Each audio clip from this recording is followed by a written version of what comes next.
Sino po ba magre-receive?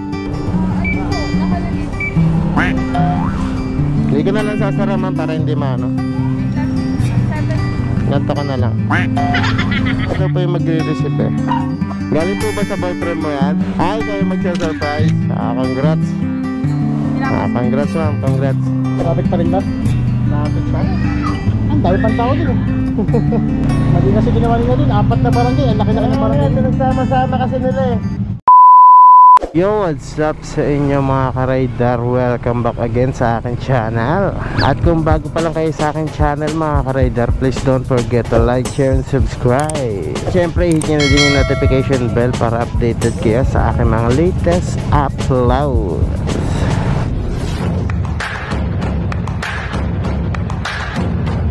Ngayon na mga ka-rider na first try natin to ng panibagong setup ng camera natin, yung mic natin. Tingin ko kasi masyado siyang malakas yung mic niya, or parang maganda yung quality kasi, kaya mas malakas siya, mas malakas yung dating niya sa camera natin, no? Kaya hindi ko masyadong lalakasan muna yung boses ko ngayon, kaya adjust ko na lang siya sa editing. So ayun nga mga ka-rider, for today's video ay samahan niyo lang ako at gabi na tayo nagbiyahe. Actually kanina pa ako nagbabiyahe na. Bali kasi may nilakad kasi ako, kaya hindi muna ako nag-vlog kanina. So yun, siguro mamaya i-discuss ko na lang sa inyo kung paano mag-remit dito sa may Food Panda, no? Sa ngayon magbiyahe-biyahe na lang muna tayo. Mamaya i-discuss ko sa inyo kung paano tayo mag-remit, o kung paano mag-remit sa may Food Panda natin. So ayun, balitaan ka kapag may booking na tayo mga ka-rider. Oh my goodness, let's go. Alright, meron tayong booking mga ka-rider, pero hindi sa Food Panda. So dito tayo sa may Lalamove. Kasi alam ko naman na sobrang tumal na dito ngayon, lalo na gabi, tapos maraming rider. Lalamove! Wait lang ma'am ha. Kuya, pa-picture na lang po ng receiver. Sige po. Wow. Diyan lang po to sa may Po. Sino po ba magre-receive? po, nakalagay.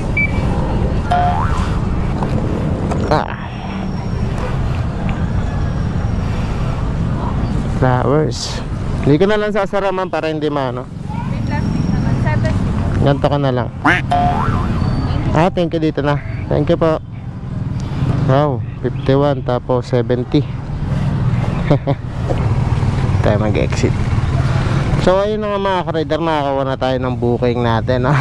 Dito tayo sa Lalamove nagkuha mga ka-rider, dahil ayun nga, maraming nang riders dito na puro tambay na yan. So matatagalan na yan sila. Matagalan ng kuha ng booking dyan yun. Kaya sinabayan na natin ng Lalamove apps. Kasi pag mga gantong oras mga ka-rider, marami ng Panda rider dito sa may McDonald's FTI. Kaya hirap na makakuha ng booking.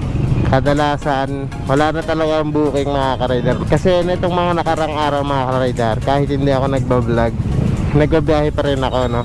Para may extra income pa rin kahit paano. Ito pang hirap dito sa may tambayan natin mga ka-rider. Pag gabi na mga past 8 na yan, ganito na kahaba yung traffic.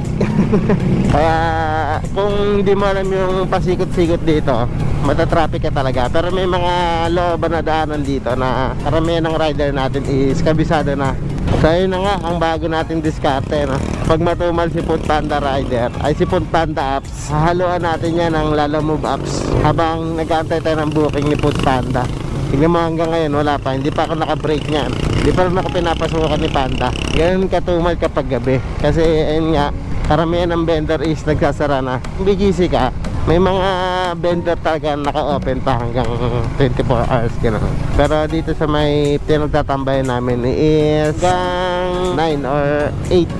Karamihan ng mga vendor, lalo na sa may hypermarket, tapos Pure Gold. Ang inaasahan na lang namin dyan yung yung mga fast food like yung McDo, then Jollibee.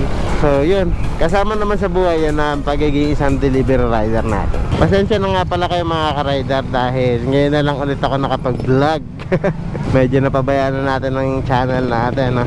Kaya yun na nga, kasi nga wala nang time, tapos nawalan pa tayo ng helmet, tsaka yung pinagagamitan natin, yung lagay ng helmet like yung chin mount, hindi naman yung camera, yung mic. So nawala yung mga accessories ng camera natin, kaya naputol yung pagbablog natin, yung pagbi-video natin, no? Meanwhile, dilim na dito. Hindi natin makita si ma'am.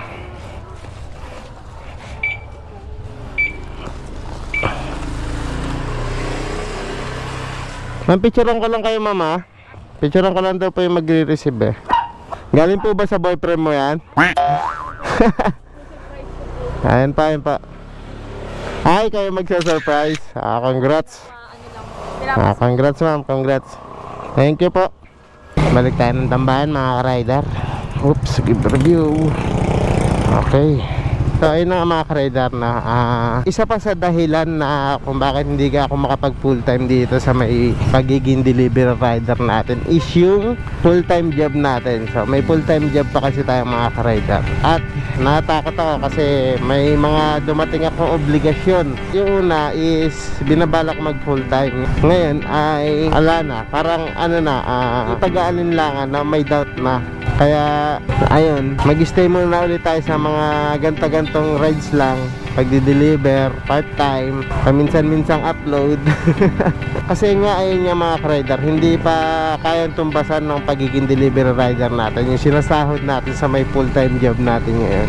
Pwede, dati, kasi sobrang taas ng fare, no? Kayang-kayang tumbasan yung sahod mo sa full-time mo, no? Yung pagiging delivery rider, kasi nga sobrang ang taas ng fare. Ngayon kasi is ano na, hindi nakakayanin, no? Sobrang baba na ng mga fare, katulad ng mga vlogger dati, di ba? Iniiwan nila yung mga job nila, yung mga full-time job nila para lang maging isang delivery rider. So ngayon mga panahon mga ka-rider is hindi na kaya. Nagiging practical lang ako, hindi ko kaya kasi para sa akin hindi kaya, no? Lalo na yung maganda-ganda naman yung trabaho ko ngayon, no? Tapos pag nag full time ako bilang isang rider, hindi ko sigurado yung ano, yung sahod o yung kikitain mo araw-araw. So doon ako natatakot. Lalo na ngayon may mga responsibilidad akong dumating sa buhay. Like yung misis ko, no? Magkakaroon na kami ng baby. Tapos ayun pa nga, kumuha pa ako ng bahay para siyempre sa magiging pamilya ko, diba? Isa pa yun sa dahilan kasi nadagdagan yung mga responsibilidad ko. So kailangan ko ng parang maintain or sure ka na sa araw-araw, parang ganon. Pag dito kasi bilang isang delivery rider, hindi tayo sure. Malay natin, diba? Balang araw mag full time pa rin tayo. Magkaroon pa rin tayo ng chance para mag full time dito sa pagiging delivery rider natin. Hindi pa rin natin maisabi yan. Soon, malay mo, diba? Tiwala lang. Wag lang ngayon. Siguro ang magandang word is not now, but soon. Diba? Tiwala lang. Darating din yung time mo. Tiwala lang. Sipag lang. Oh my goodness. So balik na tayo sa tama na drama. Balik na tayo sa ating vendor. Balik na tayo sa ating pagkatambayan. So tignan natin. Well, see, balitaan ko ulit kayo. Kabilang ano mo yan? Sa yung dalawa yan? Ayun yun doon sa may sunshine. Alin? Nakuha mo? Tropical. Sa sunshine? Hanapo ko yun eh. Kinuha ko yung sa Lalamove eh. Dito lang ako eh. Meron ako nakita kasi dito eh.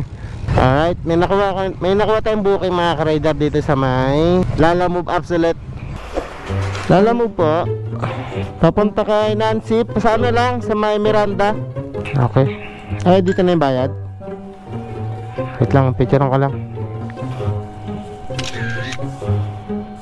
Thank you po. Ano lang siya, parang palaman. Juice pala, palaman. Juice lang siya ng vape. Feeling ko mango. Dito tayo traffic dyan. Yeah! Deliver naman natin ito mga ka-rider. Oh my goodness. Wala pang 1 kilometer mga ka-rider, 700 meters papunta ng drop-off. Let's go. Wala ko malayo ito eh. Andun nakating sa baba lang. Pwede raw yan? Pwede ito. Maganda siya.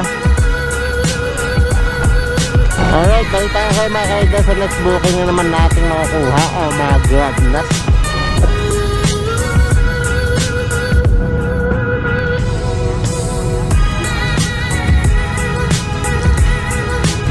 Get another booking na naman mga ka-rider. After 1 hour, nasukan tayo ng booking. Wala din ako makita sa Lalamove na maganda, yung malapitan lang. 1.5 kilometers mga ka-rider papunta ng drop-off point. Let's go. Let's carry sir. Let's carry.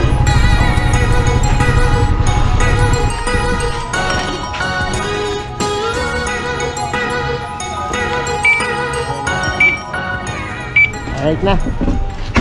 A few moments later. Nasa ka tayo ng booking sa may McDonald's pinagsama. Kung medyo malayo-layo pero okay na rin kasi may booking tayo.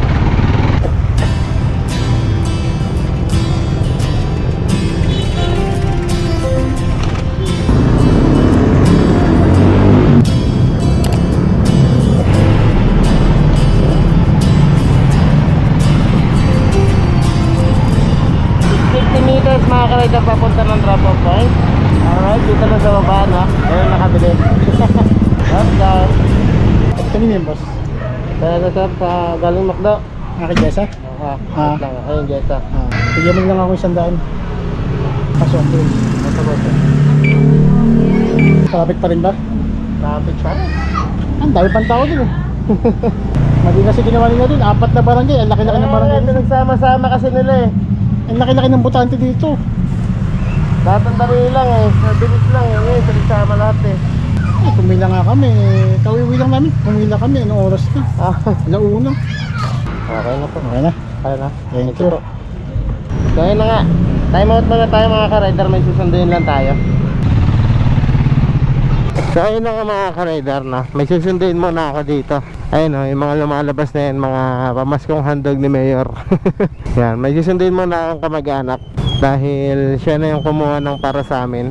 1 hour later. So ayun na nga mga ka-rider, nandito na tayo sa bahay ngayon, no? So ngayong araw ay nag 4 hours and 6 minutes duty lang tayo ngayon sa may Food Panda. Then kumita tayo ng 328.8 pesos. Then sa loob lang yan ng 4 hours and 6 minutes, no? Then meron naman tayong kinita din sa may Lalamove apps natin, which is yung 119.20 pesos naman yung mga ka-rider.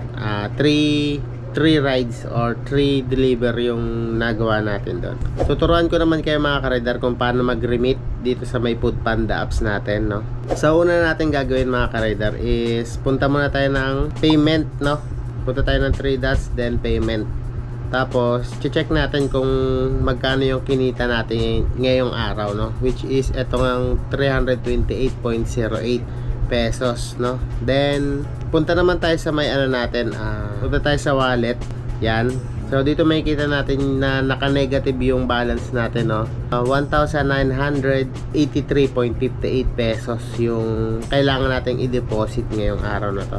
Dahil yun yung mga nakolekta nating cash or yung mga nagbayad sa atin ng cash nung nag-deliver tayo sa customer natin. So meron kasi mga tinatawag na paid by tawag dito, paid by credit na or paid online. Tapos meron ding collect cash, which is yun nga, kukunin natin yung bayad ni customer sa order niya, no? Then meron din naman nagbabayad na sila online through Panda apps na. So lahat ng nakolekta nating collect cash or nakolekta nating pera sa customer, so papasok yun dito sa may balance natin. So ayun nga yung i-remit natin, which is eto nga yung 1,900 plus. Actually hindi pa to yung pinaka i-remit natin dahil i-minus pa natin dito yung kinita natin ngayong araw na to mga ka-rider. So yun, simulan na nga natin, no? So ayun nga, gagamit tayo ng calculator ngayon mga ka-rider. So punta tayo ng calculator.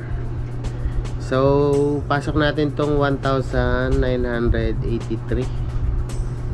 1,983.58 0.58 85 eh 58. Yan. So ito na yung nasa balance natin mga ka-rider. So i-minus natin dyan yung inita natin ngayong araw. So punta tayo ng 3 lines, then payment. Pindutin natin yung payment. So yan, may kita natin yung payment natin 328.08. So minus natin siya. Ano yun? 328.08. Then 328.08. Yan. So yung lalabas sa total mga ka-rider, ito yung pinaka i-remit natin na yun nga, dun sa kung saan man tayo magre-remit, ito na yung pinaka i-remit natin, which is itong 1,655 So kapag may point yan mga ka-rider, pag ako kasi mga ka-rider, kapag may point ako nakikita, inaano ko na siya, ni-round off ko na siya. So ang i-remit ko na is 1,656 na. So yun. So paano ba mag-remit? So meron tayo ditong apps mga ka-rider na click apps, no? So meron ditong click, pipindutin natin yung click. Yan. So pwede tayo dito mag-remit. Pwede din sa 7-Eleven, direct na kayo doon magre-remit na kayo doon, or kaya GCash, meron din naman through GCash yung pagre-remit natin sa Foodpanda. So try muna natin dito sa click, no? Kasi dito talaga ako nagre-remit. Pero diretso pa rin ako ng 7-Eleven kasi doon talaga tayo magbabayad. So pasok tayo ng click, then search natin, punta muna tayo sa may pay bills. Yan, punta tayo ng pay bills. Yan. Then search natin yung Dragon Loan. Yan, Dragon Loans. Then click. Yan. So yun na mga ka-rider. So eto, dito na papasok yung mga pipila pa natin, yung reference number, contact, then yung kung magkano amount yung i-remit mo. So yung reference number mga ka-rider, kung paano natin makikita, pasok lang tayo sa may Panda apps natin. Then yun nga, yun, pasok ulit sa may 3 lines. Then sa wallet, punta ulit tayo ng wallet dun sa may balance, no? So may kita natin yung reference number natin mga ka-rider kapag clinic na natin tong deposit, no? Then yon, click natin yung deposit mga ka-rider. Yan. Then ito na yung user ID na nakalagay. Ito yung pinaka-reference na ilalagay natin sa may click, or etong ano na to, application na to. Lagyan natin reference. So yun, etong reference number mga ka-rider, kahit ilang beses ka mag-remit, ito na yung pinaka reference number mo. Kumbaga ito na yung permanent reference number mo. Kung makalimutan mo lang, click mo lang yung deposit para makita mo doon yung yung reference number, pinaka reference number mo, no? So next naman yung contact number, kung anong naka-register sa apps mo, kung anong contact number naka-register. Ayan. Then yung amount, kung yung kinompute natin kanina, yung pinaka total, ayun yung i-withdraw natin or yung i-remit natin. So yun, 1656. 16. Ayan, okay na. So yan. Kung okay na mga ka-rider, click na natin yung confirm. Double check ko lang. Ayan, okay na, double check ko na mga ka-rider. So yan, confirm ko na. Then yan, lalabas yung resibo mga ka-rider. Screenshot mo lang. Yan. Para pagpunta mo ng 7-Eleven, papakita mo lang to, then iscan na lang nila yun para rekta bayad ka na. Gawin lang kadali kapag dito ka sa may apps or sa may mobile natin mag-remit, para hindi ka na kung gusto mo mapadali, para halimbawa hindi ka na magpila dun sa may 7-Eleven, diba? So pwede ka na dito kumuha ng code para i-scan na lang, barcode ba tawag doon, then i-scan na lang nila doon sa may 7-Eleven sa cashier. So kung gusto mo naman mag-direct ka doon sa may 7-Eleven, click mo lang yung pay bills, then yun, search mo lang yung Dragon Loans.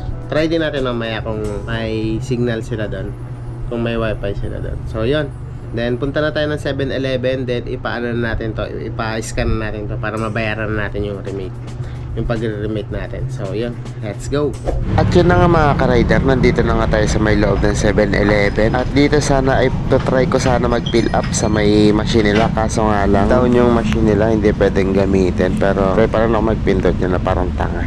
Bala ko rin sana ipakita kung paano mag-fill up dito, kaso nga lang pangalawang 7-Eleven ko na to na napuntahan. Kaya naman naisip kong next time ko na lang sa inyo ituro kung paano mag-remit sa GCash at sa 7-Eleven. At dito nga sa 7-Eleven, dito na natin ipapakita yung barcode na nakuha natin sa click para kanilang i-scan. 1556.